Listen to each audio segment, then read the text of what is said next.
Good morning, SMF MMTs, 5/31, 2011, 6:08 a.m. Pacific Standard Time. What are we looking at? We're looking at the New York Stock Exchange gap open up. And what a nice bull gap it is, because that's exactly what we like. And the thing about it is, bull gaps are done in pre-market.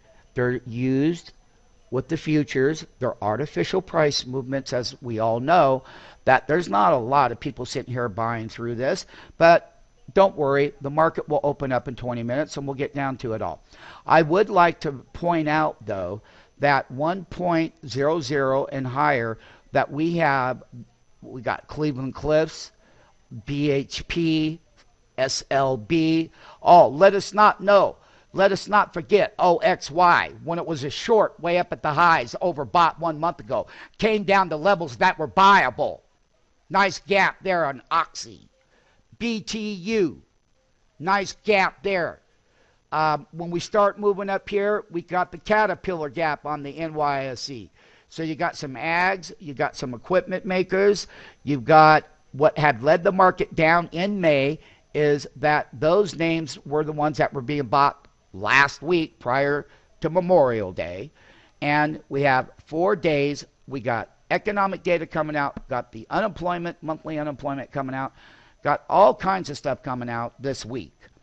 And because it is the last day of the month from a holiday, this gap opens are quite common. Now, on those gap opens in the trade management, there will be a short entry when they make the intraday high and a reversal to pullbacks. The key in the platform is that when they do pull back and they don't go lower in our ratio format and they stop, well, then it would be time to get long. Price volatility, rather gap open up and or forward-looking gap open up and gap opening down for the calendar year going through the month of June, July, and August. The next 90 days, you will see volatility in prices, both to the upside volatility and the downside volatility increase. Most people will not know how to trade that. But we do know that the common behavior is that when someone sees something positive, they love to run right in and buy the highs before the reversal comes. And then they get stuck up there owning the high. Where you MMTs up there at the high, when those buyers have left, there will be a contraction, a pullback that would be shortable to support. When they set up and consolidate and want to move higher, you'd look at getting net long. Now, as to the length of the gap is that we will be looking across the board in the range today on all of these gap opens. There'll be a range that these names trade in from that gap. So for the bull who's going to do an intraday trade, that price action, some of these gaps, this is how much the prices are already from the previous day's close, have happened. So your actual range today in some of these names will be narrow because of the gap.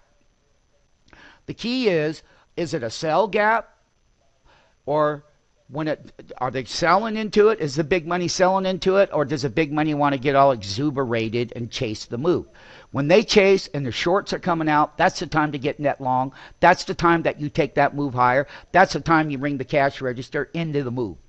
And the listed stocks here that we cover are all kicking. Remember, though, let us not forget in the month of May, they were the ones that led the market down, and they're also going to be the ones that have the volatility gap because big money likes these names in here. And there's some down good ones that we have bought and held. And CMG is back up to all-time highs, Chipotle Mexican Grill.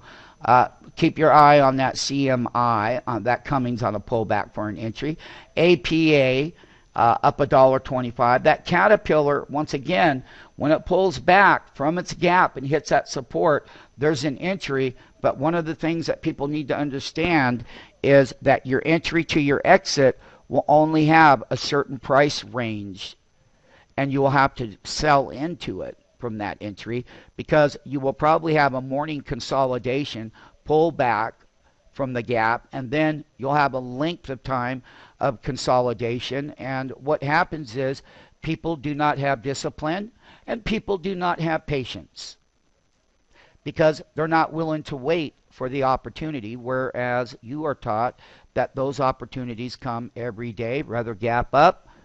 And the big gap down when we're buying off the bottom or we're shorting into that intraday high for a quick gain, that will be the trade management. On the NYSE, Super Bowl gap and play.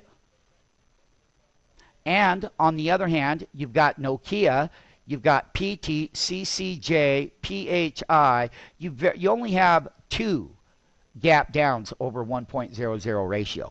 So basically, when we look at volatility from day to day, and for the rest of the calendar summer trading months, is that we'll be knowing that certain days it'll be all red, and certain days it'll be all green. And then there's a trade management scenario that happens in entries and exits and looking for strong strength. We are closing out the last calendar day pre-market futures. The futures are up, so prices go up. That's how they go up. They're artificial price movements. Once again, that will be the trade management for the day. We will size up these moves as we progress. Once again, it's all about you making a market between the public buyer and the public seller.